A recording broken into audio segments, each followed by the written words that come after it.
On today's episode of Diksha, we take a look at choosing a partner.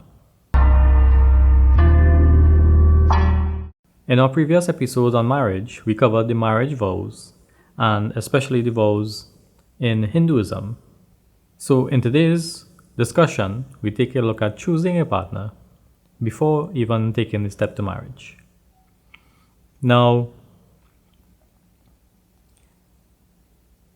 I approach this topic based on the fact that probably choosing the partner is much more important than the vows. And I say probably because in the vows themselves, they reiterate what the next step is. So I'm not trying to say that that choosing a partner is more important than the vows. The vows mainly say really that in this stage that we are taking, this step, then we make certain deals and make a contract.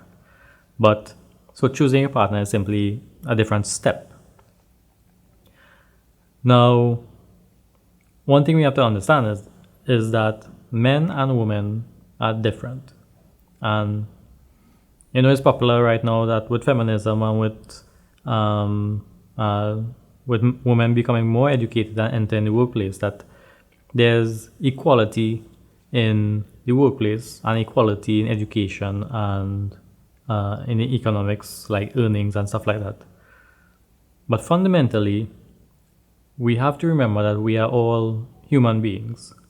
So we all feel and think, it sounds very simple, and it is very simple, but we tend to forget, I think. So, but women and men think and feel differently about the same situations and about the same things and same objects and ideas, that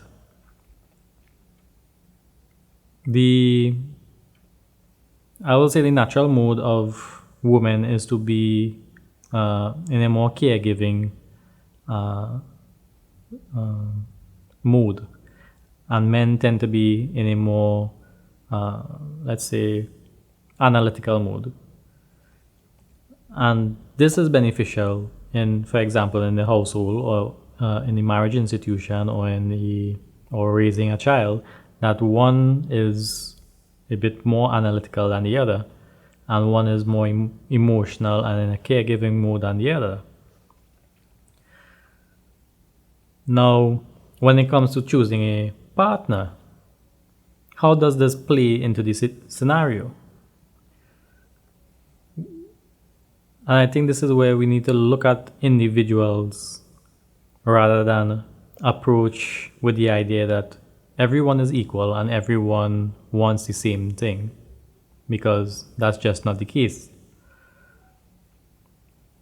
Because if we simply say that a person has needs, everyone has needs, so we are using one word as a blanket definition for everyone. But even in that definition of needs, what one person considers a need is sometimes, or most of the times, very different from what another person considers a need. And this applies even what one woman considers a need, another woman would not consider a need. And what one man considers a need, another man would not consider a need. And then given the way that people think, men and women, then when a couple gets together or they are approaching each other to form a relationship, a romantic relationship, that one has to figure out what the needs of the other person are in order to decide if a relationship is viable. And there are many examples of what work as well as many examples of what don't work. But for example, a businessman, those marriages tend to work out on the basis of they are both business people and their focus is business. So they're not even looking at, let's say, strictly the romance or the ability to raise kids or the ability to have social status or any of those things. Just firmly on the basis that The man approaches looking for a spouse as finding somebody who understands business to have as a partner, as a wife. And a woman understanding business looks for a husband who is in business simply based on the fact that she knows that life. So, with that in mind, and that's a really, let's say, niche example, because not everybody is really strictly business oriented. But to the everyday person who is let's say, somebody who just has, whose main criteria is their relationship, who has a job to earn money to take care of a family and those things. Well, then we have to look at, well, what are the needs and expectations of the partner that I am approaching?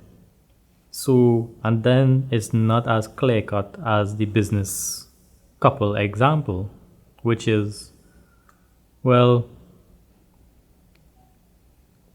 how do I figure out the needs of a person who may not know their needs themselves? And this is where, well, the courting process comes in. Now, traditionally, the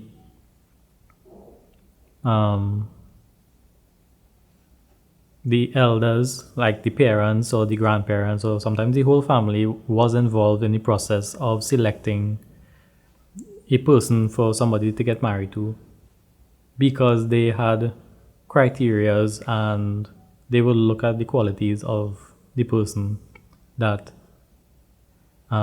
they were interested in bringing into the family. So they would look at criterias based on all their family status and what business their family were in, and what temperaments they held as being core qualities in a person. But now individuals approach relationships rather than the family, so it's more one-on-one. So then the person or the individual needs to look at things the same way that the whole family did before, which is, the grandparents had an input, the uncles and aunts had an input, the parents had an input on both sides. So as an individual, I think it's paramount. It's very important to have such a broad scope when considering how we choose a partner, which is looking at the temperament of a person, looking at the material expectations, what a person expects to have in order to be happy materially, what the person expects emotionally to be happy, physical demands of the person. And all this consideration is taken into account in relation to who you are. So for example, I'm not saying that there is one definition of what a relationship is, and you apply that to every person that you meet and say, okay, well, this is how what a woman should be receiving, or what a man should be receiving, or what is acceptable. I want to reiterate that I'm not saying that we need to get the parents and the grandparents and the aunts and uncles involved. What I'm saying is that the times have changed, which is we now depend solely on our opinion of a person when we approach them as a partner. So we as the individual need to have we need to consider more factors than just me liking this person, which is easy to do, to get carried away with, which is saying, okay, well, I like this person because they do this one thing for me, or they look a certain way, or like they have a certain style. So it's easy to like somebody, but when considering them for as a partner, as for a marriage or relationship, then we need to approach the situation with a broader taking more things into consideration. So we need to consider, okay, what are the needs of the person that I am approaching? So let's forget that you like the person from, let's say, if it's just seeing the person or talking with this person or associating with the person. But what are the needs of that person? And when we figure out the needs of that person, to figure out, okay, well, am I in a position to satisfy those needs for a lifetime? Because if we are thinking, yes, I can satisfy this person's needs at the moment, right now. Well, we need to consider what kind of life we are going to live with this person and figure out if I can satisfy the needs of this person over a long period of time. And by long, I mean 40, 50, 60 years sometimes. So, well, that brings a whole different scope of what a relationship is. So it's not me thinking, okay, I like this person's way of dressing now, and okay, I can buy a dress for my wife at Christmas and for her birthday, and that's it. We have to consider, well, what lifestyle is this person accustomed to? What lifestyle are they expecting? And, well, what lifestyle would the kids be expecting? Well, would this person be teaching the kids to expect? And all these things we have to take into consideration. And then the emotional needs of the person. So beside the physical and financial needs and let's say the outward appearance, well, what emotional needs does this person have, or emotional hang-ups? And, well, this is where the courting process comes in.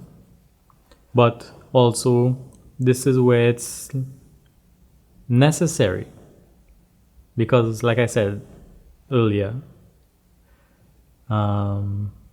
traditionally it was the parents to get together and figure this out and talk to the parents of the other person, and they'll figure out exactly what all these things were.